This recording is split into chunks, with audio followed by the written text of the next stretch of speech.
evening. Yeah, that's for sure. And joining us now is General Michael Flynn, who is a key national security advisor, maybe the key national security advisor to the Trump campaign. General, it's great to see you this morning. Good morning. What do you make of this? You had the bomb go off in Chelsea. You had this apparent bomb found several blocks to the north, and then you had a pipe bomb go off in New Jersey. Does that suggest to you some kind of coordination or larger picture? Yeah, so first, a couple of things. And I think that Mayor de Blasio, he made a statement last night that said there's no credible threat reporting or anything like that. That's not a correct statement. The more precise statement would be is that there's no specific reporting on this particular type of attack that was going to happen. But there's a lot of credible threat reporting on these types of attacks all over this country, particularly here in New York. New York has always remained a target.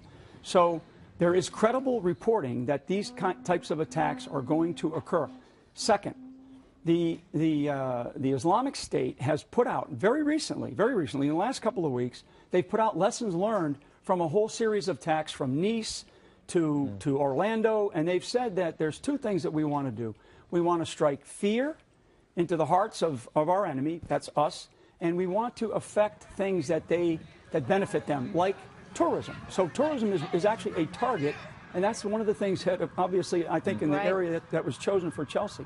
How important is it for political leaders to come out early on and call it for what it was? Because you had Donald Trump, who said, this was a bombing, was the first to come out to say that, got a lot of criticism. I mean, you're someone who's, helping advising on his team. Yeah. How important is that? Well, I think it's important to just to not dance around what it is. I mean, this was a terrorist attack. We will, the law enforcement professionals will peel back and do the forensics and figure out whether it was ISIS-inspired or ISIS-directed or whatever. I mean, the one that happened up in Minnesota, that's pretty clear. So they'll figure that out. But this was clearly a terrorist attack. I think stepping back and kind of looking at it from the 60,000-foot level, I mean, this week we have the UN General Assembly in town. They're all arriving. All the presidents, prime ministers, kings are all arriving this weekend for a major set of speeches this particular week at the UN. Are they going to talk about climate change and global warming, or are we going to talk about this really unbelievable international problem that we have, which is this violent terrorism, the radicalization of the Islamic world and the terrorist attacks that are occurring, whether or not this specific one was a radicalized Islamic terrorist attack or not. We have an international problem that is growing, and we can't just blow this thing off again. And I think that's what they ought to be talking about during this UN week here, when they're all getting up there making these big speeches. I hope we're not going to go in there and talk about climate change. I hope we go in there and talk about how do we defeat this enemy.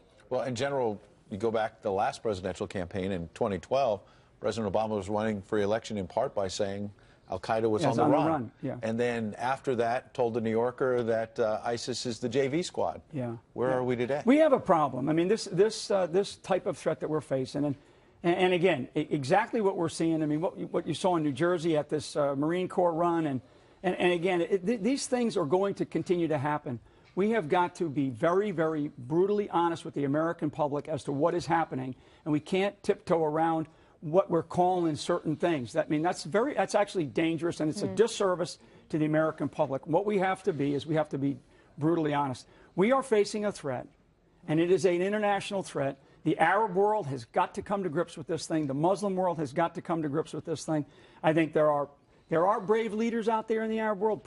People like President al-Sisi out of Egypt is one of them. We should embrace the kind of speeches that he's been given and the kind of actions that he's been taking against organizations like the Muslim Brotherhood. So we have a problem when these leaders get together, like they're going to get together starting today and tomorrow and Tuesday through Wednesday.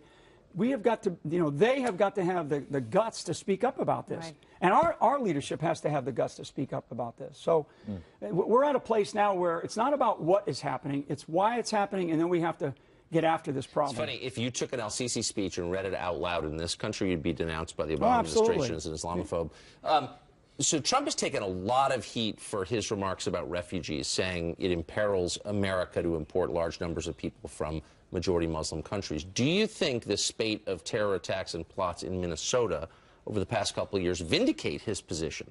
Yeah, I mean, I think that we have to take a real hard look at where are the refugees coming from? How are they coming into the country? Who's paying attention to them? How are they assimilating into our own society? All the things that we that we want people to do when they enter this country. You know, I mean, and the whole idea about coming in legally or refugees and where we're going to place refugees and how we're going to place them, you know, who's going to pay attention to them. So the answer is yes. And we have to be very conscious about these large numbers that we're bringing in from places where we really don't have any idea who they are. And that's the reality we face with a lot of people waking up this morning feeling unsettled about things. Yeah. Well, you know, what is the next thing that's going to happen? You look at what happened yesterday in Minnesota, the slasher screaming Allah, stabbing 8 different people. Right. How should we all be thinking about where we're at in our fight against terror? Because now we are dealing with a new reality of these lone wolves, and it's really hard to figure out when and where that's going to happen. Yeah, I don't believe in the concept of a lone wolf. There's wolves operate in packs, you know, whether they're inspired or directed by whatever groups. You know, so I think the lone wolf is just a buzz phrase that we use because somebody else always knows when somebody's going to conduct an attack. You know, what I would tell you is that the principal concept behind terrorism, particularly radical Islamic terrorism, because they've written about it and they've preached about it, is to strike fear in the hearts of the enemy, wherever they live. They recently put out a message to go after children, where they play. Not because it's hard to get after the law enforcement professionals. It's hard to attack firemen or police officers or those that have some means of protecting themselves. So I mean, this is a real problem in this country. We have to pay more attention to what they're saying because what they say, they actually do. And this is a really important thing. And we have to get back to the why this is happening and then go after that why. And it's because there is a disease in the Islamic ideology.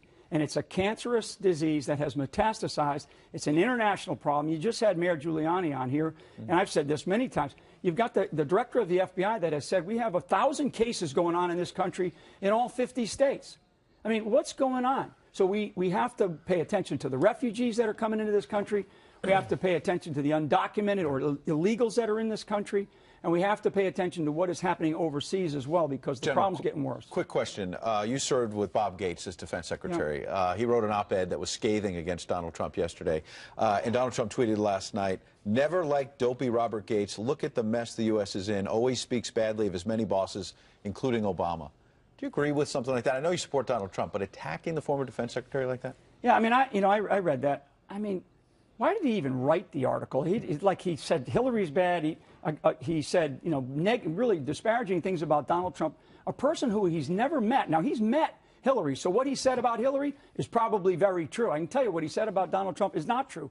Trump is a great guy. He's a great leader. And what we need right now is we need leadership in this country. I really, you know, I'm gonna keep my mouth this time because I'm normally pretty blunt about what I feel on, but I really think that he wasted his time writing that op-ed. Right. Retired Lieutenant General Michael Flynn. We appreciate your insights this morning. Good to see you, General. Thanks. Thanks a lot. Well, the press already attacking Trump for calling last night's blast a bombing. Their reaction to